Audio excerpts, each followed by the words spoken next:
அகிலம் மீடியா நேயர்களுக்கு வணக்கம். அகிலம் மீடியாவின் இன்றைய நாளுக்கான தலைப்புச் செய்திகள். கோர்முஸ் நீரிணையை மீண்டும் திறப்பதற்கான ஒரே நிபந்தனைகள் ஈரானின் உரிமைகளை மதிப்பதும் இஸ்லாமாபாத் புரிந்துணர்வு ஒப்பந்தத்தை கடைபிடிப்பதும் தான் என்று ஈரானிய ராணுவத்தின் செய்தி தொடர்பாளர் கூறியுள்ளார். மேலும் அழுத்தம் அல்லது ராணுவ அச்சுறுத்தல்கள் மூலம் திணிக்கப்படுகின்ற எந்தவொரு ஏற்பாடுகளையும் தெஹ்ரான் ஏற்காது என்று அவர் எச்சரிக்கை விடுத்துள்ளார். தெஹ்ரானில் நடந்த ஒரு பொதுக்கூட்டத்தில் பேசிய பிரிகேடியர் ஜெனரல் முகமது அக்ரமினியா ஈரானிய ஆயுதப்படைகள் நாட்டின் நலன்களை தொடர்ந்து பாதுகாக்கும் என்றும் இந்த மூலோபாய நேர்வழியில் ஈரானின் உரிமைகளை பாதுகாப்பதிலிருந்து பின்வாங்காது என்று கூறினார். ஈரான் மற்றும் அமெரிக்க புரிந்துணர்வு ஒப்பந்தத்தில் கோடிட்டு காட்டப்பட்டுள்ள ஏற்பாடுகளை அமெரிக்கா ஏற்றுக்கொள்வது அவசியம் என்றும் அவர் தெரிவித்துள்ளார். மேலும் ஈரான் முன்மொழிந்த ஏற்பாடுகளை முன்னர் ஏற்றுக்கொண்ட போதிலும் வாஷிங்டன் பின்னர் ஹோர்முஸ் நீரிணையில் ஒரு மாற்று வழியை நிறுவ முயன்றது என்று அவர் குறிப்பிட்டார்.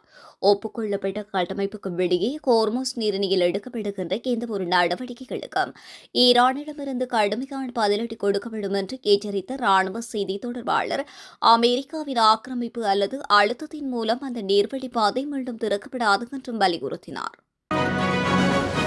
ஹோர்முஸ் ஜலசந்தியின் தெற்கு வழித்தடம் வழியாக கடந்து சென்றபோது 2 எண்ணெய் கப்பல்கள் ஏவுகணைகளால் தாக்கப்பட்டதாக தெரிவித்துள்ளதாக இங்கிலாந்தின் கடல்சார் வர்த்தக செயற்பாடுகள் மையம் இன்றைய தினம் உறுதிப்படுத்தியுள்ளது. நேற்று இந்த சம்பவங்களை வெளிப்படுத்திய நிலையில் 2 கப்பல்களிடம் தாக்குதல்கள் நடந்த நேரத்தில் ஒன்றுக்கொன்று மிகவும் அருகில் இருந்ததாக கூறப்பட்டுள்ளது. எனினும் குறிப்பிடத்தக்க மையம் ஒன்று அந்த கப்பல்களின் பெயர்களையோ அல்லது அவற்றை யார் குறிவைத்தார்கள் என்பதையோ குறிப்பிடவில்லை. ஆனால் நீரிணையின் தென்பகுதியில் ஐக்கிய அரபு அமீரகத்தின் 2 எண்ணெய் கப்பல்கள் ஈரானிய ஏவுகணைகளால் தாக்கப்பட்டதாக ஐக்கிய அரபு அமீரகம் நேற்று தெரிவித்ததை தொடர்ந்து இந்த உறுதிப்படுத்தல் வெளியாகியுள்ளது. இதற்கிடையில் ஈரானின் இஸ்லாமிய புரட்சிகர பாதுகாப்பு படை தனது அறிக்கையில் நீர்வழியில் தாரிகட்டி ஓடிய 2 சூப்பர் டேங்கர்கள் மீது தாக்குதல் நடத்தப்பட்டது என்று கூறியுள்ளது. கப்பல்கள் நீரிணையை கடந்து செல்ல தன்னால் நியமிக்கப்பட்ட வடக்கு வழித்தடங்களை பயன்படுத்த வேண்டும் என்று ஈரான் கூறுகின்றது. ஆனால் பெருமளவிலான கப்பல்கள் ஓமான் கடற்கரைக்கு மிக அருகில் அதை கடக்க தொடங்கியுள்ளன. இது அந்த நீர்வழி பாதையின் மீதான ஈரானின் செல்வாக்கிற்கு அச்சுறுத்தலாக அமைந்துள்ளதாக தெரிவிக்கப்பட்டுள்ளது. ஹோர்முஸ் நீரிணையை தவிர்த்து ஒரு புதிய துறைமுகத்தை அமைப்பதில் ஐக்கிய அரபு அமீரகம் கவனம் செலுத்தி வருவதாக சர்வதேச ஊடகங்கள் செய்தி வெளியிட்டுள்ளன. ஈரான் ஹோர்முஸ் நீரிணையை மூடியதன் காரணமாக ஐக்கிய அரபு அமீரகத்தின் வர்த்தகத்திற்கு ஏற்பட்ட இடையூறுகளை கருத்தில் கொண்டே இந்த முடிவு எடுக்கப்பட்டுள்ளதாக தெரிவிக்கப்பட்டுள்ளது. இதன்படி துபாயை தலைமையாக கொண்ட முக்கிய உலகளாவிய நிறுவனங்களில் ஒன்று ஐக்கிய அரபு அமீரகத்தின் கிழக்கு கடற்கரையின் ஒரு புதிய துறைமுகம் மற்றும் கொள்கலன் முனையத்தை அமைக்க திட்டமிட்டுள்ளதாக தெரிவிக்கப்படுகின்றது. மேலும் ஃபுஜைரா கடற்கரையில் இந்த புதிய பல்நோக்கு துறைமுகத்தை அமைப்பதற்கான பேச்சுவார்த்தைகள் ஏற்கனவே நடைபெற்று வருவதாகவும் தெரிவிக்கப்பட்டுள்ளது. இந்த திட்டம் 18 மாதங்களுக்குள் முடிக்கப்படும் என்றும் வெளிநாட்டு ஊடகங்கள் மேலும் செய்தி வெளியிட்டுள்ளன. ரஷ்யா ஏவிய 5 பால்ஸ்டிக் ஏவுகணைகளை உக்ரைன் வெற்றிகரமாக இடைமறித்து அழித்துள்ளது. உக்ரைனிய தலைநகர் கீவை குறிவைத்து ரஷ்யா ஏவிய 5 பால்ஸ்டிக் ஏவுகணைகளை உக்ரைனிய விமானப்படை வெற்றிகரமாக இடைமறித்து அழித்துள்ளது. இருப்பினும் சில ட்ரோன்கள் மற்றும் ஏவுகணைகள் உக்ரைனிய படைகளின் வான் பாதுகாப்பு வலயத்தை தாண்டி வீழ்ந்து இருப்பதாகவும் அதிகாரிகள் தெரிவித்துள்ளனர். ரஷ்யா நடத்திய இந்த திடீர் தாக்குதலில் தலைநகரில் உள்ள 2 கிடங்குகள் தீப்பிடித்துள்ளது மற்றும் பள்ளி கட்டிடம் ஒன்று சேதமடைந்துள்ளது என்று அந்நகரம் மேயர் கிளிட்ஸ்கோ தெரிவித்துள்ளார். மேலும் இந்த தாக்குதலானது உக்ரைனிய படைகளின் நீண்ட தூர ஏவுகணைகள் மற்றும் ட்ரோன் தயாரிக்கும் ராணுவ உற்பத்தி ஆலையை குறிவைத்து நடத்தப்பட்டதாக ரஷ்ய ராணுவம் தெரிவித்துள்ளது.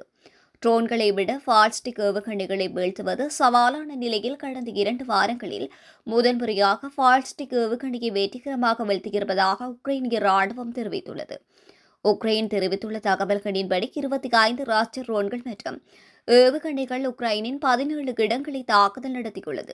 இதில் இடமறிக்கப்பட்ட ஏவுகணை பாகங்கள் மட்டும் கிட்டத்தட்ட 10 இடங்களில் வீழ்ந்துள்ளன. ராஷ்டிரிய ஏவுகணை தாக்குதலிலிருந்து தப்பிப்பதற்காக உக்ரைன் அமெரிக்காவின் பேட்ரியாட் வான் பாதுகாப்பு அமைப்பை பயன்படுத்தும் நிலையில் அதன் தற்போதைய உலகளாவிய தேவைகளின் அதிகரிப்பால் உக்ரைனுக்கு வெடிமருந்து கிடைப்பதில் சவால் ஏற்பட்டுள்ளது குறிப்பிடத்தக்கது. ஈரானை சுற்றி அமெரிக்கா ராணுவ அரண்களை அமைத்து முற்றுகையிட்டுள்ள நிலையில் அதனை முற்றிலும் உடைக்கும் வகையில் ரஷ்யா தன்னுடைய வரலாற்றிலேயே மிக சக்தி வாய்ந்த உலகின் மாபெரும் ராணுவ தளவாட ஏவுகணை விமானத்தை ஈரான் தலைநகர் டெக்ரானுக்கு அதிரடியாக இறக்கியுள்ளதாக ரஷ்யா தனது அதிநவீன உலகின் மிகப்பெரிய ராணுவ போக்குவரத்து விமானமான An-225 ரக உத்திகள் கொண்ட அசுர விமானத்தை அமெரிக்காவின் வான் பாதுகாப்பு எச்சரிக்கைகளையும் மீறி டெக்ரான் விமான நிலையத்தில் நள்ளிரவில் அதிரடியாக தரையிறக்கியுள்ளது. இந்த அசுர விமானம் மூலம் ஈரானின் வான் பாதுகாப்பை முற்றிலுமாக மாற்றியமைக்கக்கூடிய ரஷ்யாவின் மிக அதிநவீன S-400 ஏவுகணை பாதுகாப்பு அமைப்புகள் மற்றும் கைபர்சோனிக் ஏவுகணைக்கான மின்னணு பாகங்கள் ஈரானுக்கு வாரி வழங்கப்பட்டுள்ளதாக உளவுத்துறை தகவல்கள் தெரிவிக்கின்றன. அமெரிக்கா கோர்முஸ் நீரிணையிலும் வளைகுடாவிலும் மேற்கொண்டு வருகின்ற ராணுவ முற்றுகைகளுக்கு சீனா தனது மிக கடுமையான எதிர்ப்பை பதிவு செய்துள்ளது. ஈரான் மீதான அமெரிக்காவின் ஒருதலைபட்சமான ராணுவ முற்றுகை சர்வதேச விதிகளுக்கு எதிரானது. வளைகுடாவில் அமைதியை குலைக்கும் அமெரிக்காவின் செயலை சீனா ஒருபோதும் வேடிக்கை பார்க்காது என்று சீன வெளியுறவு அமைச்சகம் அதிரடி எச்சரிக்கை விடுத்துள்ளது. ஈரானின் எண்ணெய் கப்பல்கள் மீதான தாக்குதல்களுக்கு பதிலடியாக ஈரானிடமிருந்து தொடர்ந்து முழுமையாக கச்சா எண்ணெயை கொள்முதல் செய்வோம் என்றும் ஈரானின் கடல்வழி பாதுகாப்பிற்கு தங்களின் கடற்படைக்கு ஆதரவு இருக்கும் என்றும் சீனா உறுதியளித்துள்ளது. ஜம்மு காஷ்மீரின் 35% பகுதியை பாகிஸ்தான் ஆக்கிரமித்துள்ளது. பாகிஸ்தானின் ஆக்கிரமிப்பு காஷ்மீருக்கு தனியே ஜனாதிபதி பிரதமர் சட்டசபைக்குள்ளது. இதனிடையே பாகிஸ்தான் ஆக்கிரமிப்பு காஷ்மீரில் நடைபெறுகின்ற மனித உரிமை மீறல்கள், விலைவாசி உயர்வு, அரசியல் உரிமைகள் பறிப்பு உள்ளிட்ட பிரச்சினைகளை முன்னிறுத்தி அவாமி நடவடிக்கைகள் குழு என்ற மனித உரிமைகள் அமைப்பு அவ்வப்போது போராட்டத்தில் ஈடுபட்டு வந்தது. இந்த போராட்டங்களை ஒடுக்கும் நடவடிக்கையில் பாகிஸ்தான் ராணுவம் ஈடுபட்டு வருகின்றது. இந்நிலையில் விலைவாசி உயர்வு, அடிப்படை உரிமைகள் மரபு உள்பட்ட பல்வேறு கோரிக்கைகளை வலியுறுத்தி குறித்த ஆக்கிரமிப்பானது காஷ்மீரில் ராவல்கட் நகரிலிருந்து முசாஃபர் நகருக்கு போராட்டக்காரர்கள் இன்றைய தினம் பேரணியாக செல்ல முயற்சித்துள்ளனர். சனோதி நகர் அருகே போராட்டக்காரர்களை தடுத்த ராணுவத்தினர் துப்பாக்கிச்சூடு நடத்தியும், கண்ணீர் புகைகள் குண்டுகளை வீசியும், தாண்டியடி நடத்தியும் விரட்டி அடித்தனர். ராணுவத்தினர் நடத்திய துப்பாக்கிச் சூட்டில் 8 பேர் உயிரிழந்ததுடன் மேலும் பலர் படுகாயமடைந்திருந்தனர். இந்த துப்பாக்கிச்சூடு தாக்குதலால் பாகிஸ்தான் ஆக்கிரமிப்பு காஷ்மீரில் பதட்டமான சூழ்நிலையை ஏற்படுத்தியுள்ளது. ஹோர்முஸ் நீரிணையில் ஓமன் அருகே சரக்கு கப்பல்கள் மீது ஈரான் நடத்திய தாக்குதலில் மாலுமியொருவர் பலியானதற்கு இந்திய அரசாங்கம் செவ்வாய்க்கிழமை கண்டனம் தெரிவித்துள்ளது. ஈரான் மற்றும் அமெரிக்கா ஸ்டேலிடையே கடந்த பிப்ரவரி 28 தொடங்கிய போர் சுவிட்சர்லாந்தில் கையெழுத்தான இடைக்கால ஒப்பந்தத்தினால் தற்காலிகமாக நிறுத்தப்பட்டிருந்தது.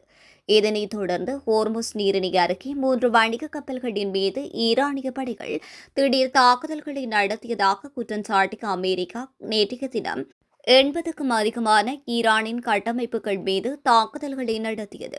இதனால் இரு நாடுகளுக்கு இடையேயும் மீண்டும் போர் தொடங்கியுள்ள நிலையில் மேலும் ஹோர்முஸ் நீரிணை மூடப்படுவதாகவும் ஈரான் அறிவித்தல் விடுத்திருந்தது.